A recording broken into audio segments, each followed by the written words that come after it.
Tamara Whiting's organization rents 2 public lockers. And if you follow me over here,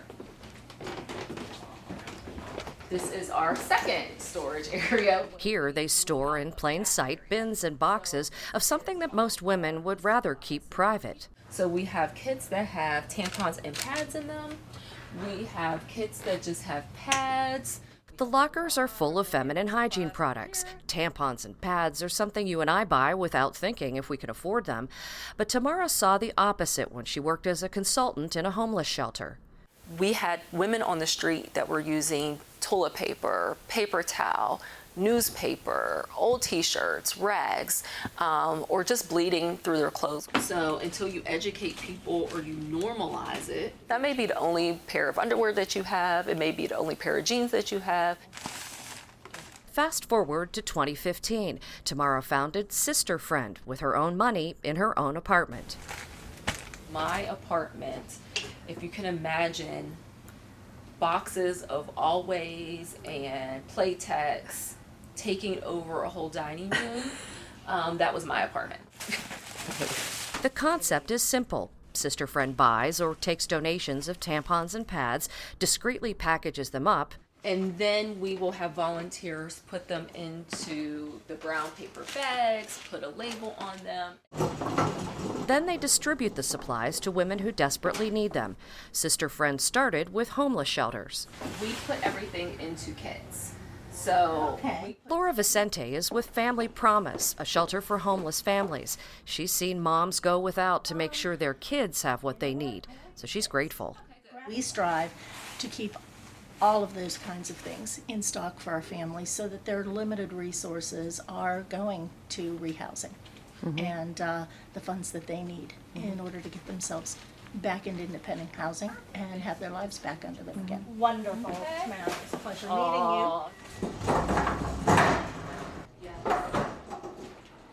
Over the past 4 years, Sister Friend has grown beyond serving homeless women.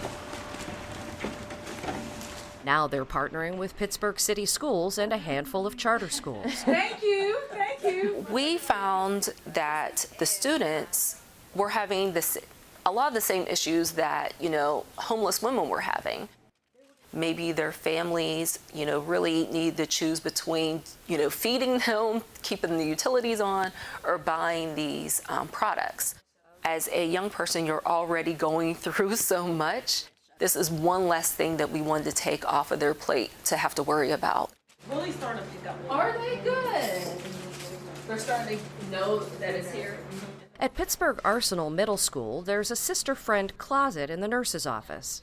A lot of our girls come from impoverished homes, and if you don't have the proper sanitary napkins and the proper supplies, you feel inadequate. You get the nonsense. The school does provide some sanitary napkins, but of course with a school this large, we use up the majority of that before the year is even halfway through.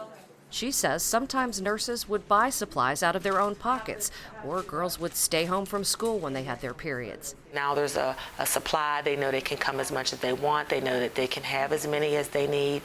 So they're able to focus more on their education and not who's laughing at them and if they're going to run out. Company, the one that's blue, is Tamara's goal is to take the stigma and embarrassment out of having a menstrual period by talking about it and by making sure girls and women have supplies that are so simple yet so essential. How do you feel having had this be your idea and seeing the success that it's had when you see it having an impact on other people? Okay, you're gonna make me cry. But I feel proud. I feel honored that the community is allowing me to help and that people are trusting me with their donations to turn that around and do something good for our community.